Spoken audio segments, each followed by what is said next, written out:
যেভাবে আইসিটি পড়লে আপনার প্রস্তুতি হবে সবচেয়ে গোছালো এবং সুন্দর। সালাম আলাইকুম রহমতুল্লাহ। প্রিয় আলিম বা এইচএসসি 25 অথবা 26 ব্যাচের শিক্ষার্থী বন্ধুরা, বিশেষ করে আমরা যারা গ্রাম অঞ্চল থেকে এইচএসসি বা আলিম পরীক্ষা দিই, তাদের যে বিষয়ে সবচেয়ে বেশি সমস্যা থাকে সেটা হচ্ছে আইসিটি। তো গ্রাম অঞ্চলে পিছিয়ে পড়া স্টুডেন্ট ভাই বোনদের জন্য আমরা নিয়ে এসেছি প্রেরণার প্রতীক কোচিং সেন্টারের পক্ষ থেকে আইসিটি লাইট অন ব্যাচ 2025। আমাদের আইসিটি লাইট অন 2025 ব্যাচের ক্লাস শুরু হবে আগামী 14 এপ্রিল সোমবার থেকে। আমরা শুধু আইসিটি নয়, যাদের যাদেরকে আমরা গাইড করব তাদেরকে আইসিটি সহ আরো অন্যান্য যে সকল বিষয়ে সমস্যা আছে, ইনশাল্লাহ এসএসসি বা আলিম পরীক্ষার্থীদের যে সকল বিষয়ে সমস্যা আছে তাদের সব বিষয়ে গাইডলাইন দেওয়ার চেষ্টা করব। পাশাপাশি সবচেয়ে বেশি ফোকাস করব আমরা আইসিটি, কারণ সবচেয়ে বেশি যে সমস্যাটা থাকে সেটা হচ্ছে আইসিটির। ইনশাল্লাহ এমন ভাবে আইসিটি বিষয়টা আপনাকে অল্প সময়ের মধ্যে কভার করে দেব, যেন আপনি আত্মবিশ্বাসের সাথে পড়া শেষ করে পরীক্ষার হলে গিয়ে নিজের প্রতি আস্থা রেখে আনসার করে এসে ভালো একটা রেজাল্ট আপনি করতে পারেন। সেভাবে আপনাদেরকে গড়ে তুলব। আমাদের লক্ষ্য গ্রাম অঞ্চলে পিছিয়ে পড়া মেধাবীদেরকে গড়ে তোলা। আর্থিক অবস্থা কোনো সমস্যা নয়। আপনার যদি থাকে দৃঢ় সংকল্প, জানার ইচ্ছা, তাহলে আপনিও হতে পারেন একটি উজ্জ্বল নক্ষত্র। আমাদের স্লোগান, আইসিটি বুঝো সহজভাবে, ভালো রেজাল্ট করো আত্মবিশ্বাসে। আমাদের সাথে যোগাযোগ করতে কল করুন 01855676535 এই নাম্বারে, অথবা 01886360655 এই নাম্বারে। প্রিয় শিক্ষার্থী বন্ধুরা, আজকে আমরা আলোচনা করব আলিম বা এইচএসসি 25 বা 26 ব্যাচের শিক্ষার্থীদের যে বিষয়টা সবচেয়ে কঠিন মনে হয় সেটা হচ্ছে আইসিটি। বিশেষ করে আমরা যারা গ্রাম অঞ্চল থেকে আলিম বা এইচএসসি পরীক্ষা দিই, তাদের যে বিষয়টা নিয়ে সবচেয়ে বেশি জটিলতা থাকে, সমস্যা থাকে, সেটা হচ্ছে আইসিটি। তো আমরা আইসিটি নামটা শুনে অনেকেই ভয় পেয়ে যায়, বিশেষ করে ইন্টারের ক্ষেত্রে। তো আইসিটি বিষয়টা যদি আমরা গুছালোভাবে পড়ে নিতে পারি, তাহলে আইসিটি বিষয়ে আমার কোনো সমস্যা থাকবে না। আপনি যদি প্রপারলি গুছালোভাবে যদি 1 থেকে 2 মাসও যদি আপনি পড়েন, তাহলে ইনশাআল্লাহ দেখা যাবে যে আপনার আইসিটি নিয়ে কোনো সমস্যা থাকবে না। তো আমরা যদি লক্ষ্য করি, আইসিটির মধ্যে দেখা যায় আইসিটি সাবজেক্ট, পুরো সাবজেক্টের মধ্যে অধ্যায় আছে 6টা। কিন্তু আমাদের শর্ট সিলেবাস যদি আমরা হিসাব করি, যারা আমরা 25 সালে পরীক্ষা দেব তাদের ক্ষেত্রে অধ্যায় আছে মাত্র 5টা। তো এই 5টা অধ্যায় থেকে আমাদের সৃজনশীল হবে যে 8টা। 5টা অধ্যায় থেকে আমার পরীক্ষার মধ্যে 8টা সৃজনশীল হবে। এই 8টা সৃজনশীল থেকে আমাকে আনসার করতে হবে কয়টা? 5টি। আমাকে 5টা সৃজনশীল আনসার করতে হবে। তাহলে আমরা দেখতে পেলাম কি, অধ্যায় আছে 5টা, পরীক্ষায় সৃজনশীল আসবে যে কয়টা? 8টা, আর আনসার করতে হবে আমার 5টা। তো এখন আমি যদি লজিক্যালি যদি যে কোনো, আগে আমাকে দেখতে হবে যে কি কোন অধ্যায় থেকে কয়টা করে সৃজনশীল আসে, এবং কোন কোন অধ্যায় পড়লে আমি 5টা সৃজনশীল আনসার করতে পারবো। এখন যদি আমি পাঁচটা পাঁচটা অধ্যায় পুরোটা পড়তে যাই, পরে যদি পরীক্ষার হলে আনসার করতে যাই, দেখে যাবে যে কি আমি কনফিউশনের মধ্যে পড়ে গেছি।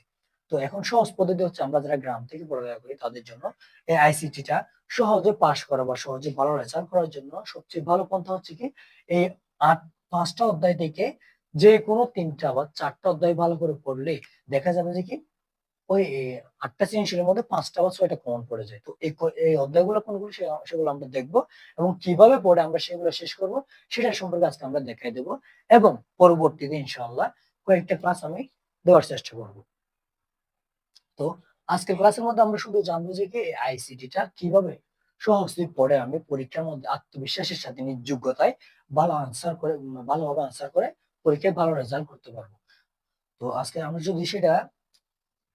যদি আমরা লক্ষ্য করি, আইসিটির 5টা অধ্যায়ের মধ্যে প্রথম তিনটা অধ্যায় যদি আমরা ভালোভাবে শেষ করতে পারি, তাহলে এখান এখান থেকে আমাদের 4 থেকে 5টা সৃজনশীল কমন পড়ে। তো দেখি কিভাবে আসে। আমরা যদি লক্ষ্য করি, বিগত 5 বছরের প্রশ্ন যদি আমরা অ্যানালাইসিস করি, দেখা গেছে কি 20 সাল, 21 সাল, 22, 23, 24 পর্যন্ত শুধুমাত্র একটা ব্যাচের মধ্যে আমাদের আইসিটি পরীক্ষা হয়েছিল, সেটা হচ্ছে 23 ব্যাচ। তো 23 ব্যাচের রেজাল্ট যদি আমরা লক্ষ্য করি, 23 ব্যাচের মধ্যে দেখা যাচ্ছে কি সবচেয়ে বেশি আমাদের গ্রাম অঞ্চলে যে কলেজ বা মাদ্রাসাগুলো আছে সেগুলোর মধ্যে সবচেয়ে বেশি স্টুডেন্ট খারাপ করছে হচ্ছে আমাদের আইসিটির মধ্যে।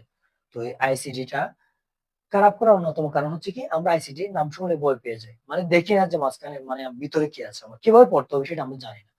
তো যেভাবে পড়লে আমরা এই আইসিটি ভয়কে কাটিয়ে আমরা ভালোভাবে রেজাল্ট করতে পারবো, সেটা আজকে আমরা জানবো। তো 23 বেজের পরীক্ষার পরে এই মাঝখানে 24 বেজের পরীক্ষায় 24 বেজ যে গেজেটে গেছে, সেটার মধ্যে আমাদের কি হয় নাই, আইসিটি পরীক্ষা হয় নাই। তো এখন নতুন করে 25 বেজ থেকে আবার কি হচ্ছে, আইসিটি পরীক্ষাটা হচ্ছে। এর জন্য আমাদের আগামী 26শে জুন শুরু হতে যাচ্ছে আলিম বা এইচএসসি পরীক্ষা। তো এই পরীক্ষার মধ্যে অবশ্যই কি হবে? আইসিটি পরীক্ষা হবে। এজন্য পরীক্ষার আগে আমাকে যাদের এখনো সমস্যা আছে এজন্য কি করতে হবে? পরীক্ষার আগে আইসিটি কি করতে হবে? কভার করে নিতে হবে। তো আজকে আমরা দেখব কিভাবে কোন টপিক থেকে প্রশ্ন হয়। আমরা যদি লক্ষ্য করি প্রথম অধ্যায় থেকে সাধারণত প্রতি বছরই যে বছর পরীক্ষা হয়েছে প্রশ্ন অ্যানালাইসিস করলে দেখা যায় প্রথম অধ্যায় থেকে একটা প্রশ্ন আসে। তো ওই প্রশ্ন প্রথম অধ্যায়ে অনেকগুলো টপিক আছে। কোন টপিক থেকে প্রশ্ন আসে? আমরা যদি প্রথম অধ্যায়ের মধ্যে শুধু এই কয়েকটা টপিক যদি পড়ে যাই দেখা যাবে যে ইনশাআল্লাহ আমরা একটা সিকিউ প্রপারলি আনসার করতে পারবো। সেই টপিক গুলো কি কি? প্রথম আসে হচ্ছে কি ভার্চুয়াল রিয়ালিটি, আর্টিফিশিয়াল ইন্টেলিজেন্স, এরপর রোবোটিক্স, এরপর ক্রয় সার্জারি, বায়োমেট্রিক্স, বায়ো ইনফরমেটিক্স, তারপর আছে কি জেনেটিক ইঞ্জিনিয়ারিং, ন্যানো টেকনোলজি। এই কয়টা টপিক যদি আমি ভালো করে বুঝে বুঝে পড়ে যাইতে পারি তো এখান থেকে আমাদের এমসিকিউ, ক এবং সৃজনশীল এগুলা থেকে হয় বিশেষ করে। এগুলো হচ্ছে সবচেয়ে কমন টপিক আর কি। হ্যাঁ, তো প্রথম অধ্যায়ের যদি এই টপিক গুলো আমি ভালো করে বুঝে যাই, ভালো করে পড়ে যাইতে পারি তাহলে এখান থেকে একটা সৃজনশীল অবশ্যই আনসার করা যাবে। এখন আসি দ্বিতীয় অধ্যায়ে। তো এই অধ্যায় থেকে আসা হচ্ছে মাত্র কয়টা সৃজনশীল? একটা সৃজনশীল।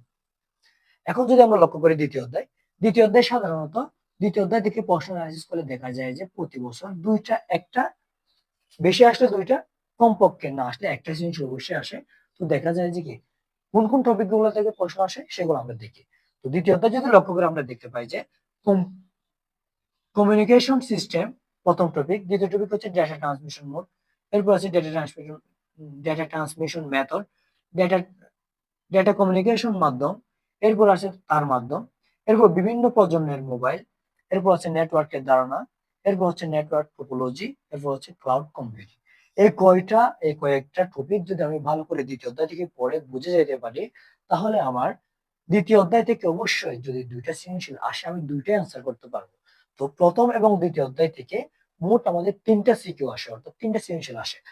এই দুইটা অধ্যায় যদি আমি প্রপারলি পড়ে যেতে পারি অবশ্যই আমি তিনটা সৃজনশীল আনসার করতে পারবো। আমরা দেখতে পাই যে আমার আনসার করতে হবে মাত্র পাঁচটা। এখন পাঁচটা থেকে আমার তিনটা হয়ে গেল।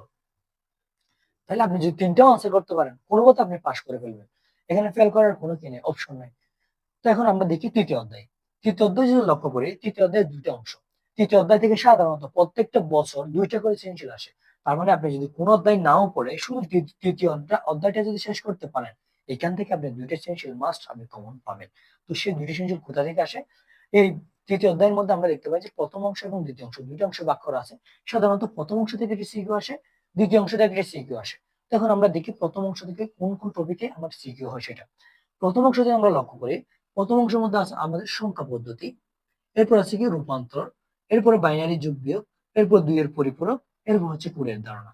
এই চারটা টপিক যদি আপনি ভালো করে বুঝে করে যাইতে পারেন অবশ্যই ইনশাআল্লাহ আপনি এখান থেকে একটা সিকিউ পাবেন এবং সেটা আনসার করতে পারবেন। এখন আসি দ্বিতীয় অংশ।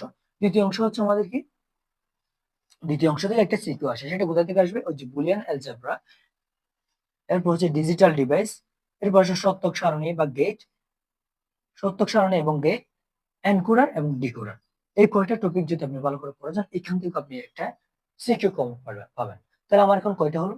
শুধুমাত্র যদি আমি তৃতীয় অধ্যায়টি পড়ি এখান থেকে আসবে আমার কয়টা? দুইটা। এবং দ্বিতীয় অধ্যায় থেকে ম্যাক্সিমাম সময় কি আসে? মানে বেশিরভাগ সময় দুইটাই আসে এবং প্রথম অধ্যায় থেকে আসে একটা।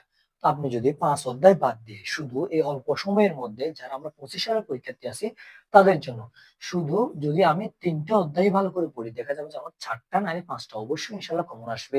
তো আমাকে কিভাবে পড়তে হবে? এমন ভাবে টপিক গুলো পড়তে হবে যেন এখান থেকে প্রশ্ন আসলে যেন আমি কি করতে পারি? আনসার করতে পারি। এখন এরপরে চতুর্থ অধ্যায় আমাদের HTML, পঞ্চম অধ্যায় হচ্ছে প্রোগ্রামিং। দেখা যায় যে আমাদের প্রোগ্রামিং এবং HTML থেকে একটা একটা করে প্রশ্ন আসে। যদি এখান থেকে দ্বিতীয় অধ্যায় থেকে যদি একটা কম আসে তাহলে এখানে গিয়ে HTML থেকে দুইটা আসে অথবা প্রোগ্রামিং থেকে দুইটা আসে। আপনি যদি এই তিনটা অধ্যায় যদি ভালো করে পড়েন আপনার ওই দুইটা পড়ার দরকার নেই আরকি।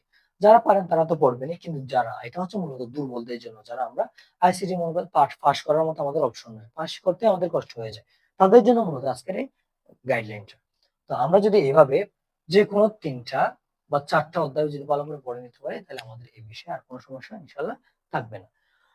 তো আমরা যারা গ্রামে আছি, আমাদের এলাকায় বা আশেপাশে যারা গ্রামে আছেন তাদের যদি আইসিটি পড়তে সমস্যা হয় বা আইসিটি কোনো সমস্যা থাকে সরাসরি আমার সাথে যোগাযোগ করতে পারেন। নাম্বার দেওয়া থাকবে। ইনশাআল্লাহ আমি যে কয়দিন বাসায় থাকবো এই কয়েকদিনের মধ্যে আমাদের যাদের আইসিটি বিষয়ে সমস্যা তাদের এই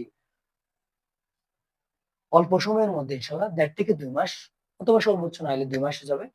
এই কয়েকদিনের মধ্যে আমি চেষ্টা করবো যে কি আপনাদের পরীক্ষার আগে একদম ভালোভাবে ১ম, ২য়, ৩য় অধ্যায় অন্তত ৩ টা অধ্যায় কভার করে দিয়ে যেন আপনি পরীক্ষার হলে গিয়ে প্রপারলি ৫ টা সিকিউরিটি করতে পারেন, আনসার করতে পারেন এবং এমসিকিউ যেন আপনার কোনো সমস্যা না থাকে। যত প্রকারের সমস্যা আছে সব সমস্যায় আমি কি করতে চেষ্টা করব? সমাধান করে দেওয়ার চেষ্টা করব। যেভাবে দেখাই দিলাম এভাবে আপনি যদি প্রতিটা অধ্যায়ে টপিক ভিত্তিক যেগুলো কমন আমার সেগুলো যদি আপনি পড়ে নিতে পারেন, ইনশাআল্লাহ আপনি অল্প সময়ের মধ্যে গুছালোভাবে পড়ালেখা করে পরীক্ষার সম্পূর্ণ প্রস্তুতি নিয়ে আগামী ২৬শে জুন আপনি পরীক্ষা চলাকালীন সময়েও আপনি ভালোভাবে পরীক্ষা দিয়ে ইনশাআল্লাহ আইসিটির মধ্যে সবচেয়ে ভালো রেজাল্ট করতে পারবেন বলে আশা রাখি। তো আজকে ক্লাস এতটুকু পর্যন্তই। ইনশাআল্লাহ দেখা হবে সামনে নতুন ভিডিও নিয়ে। ওমা তৌফিক ইল্লা বিল্লাহ। আসসালামু আলাইকুম ওয়া রাহমাতুল্লাহ।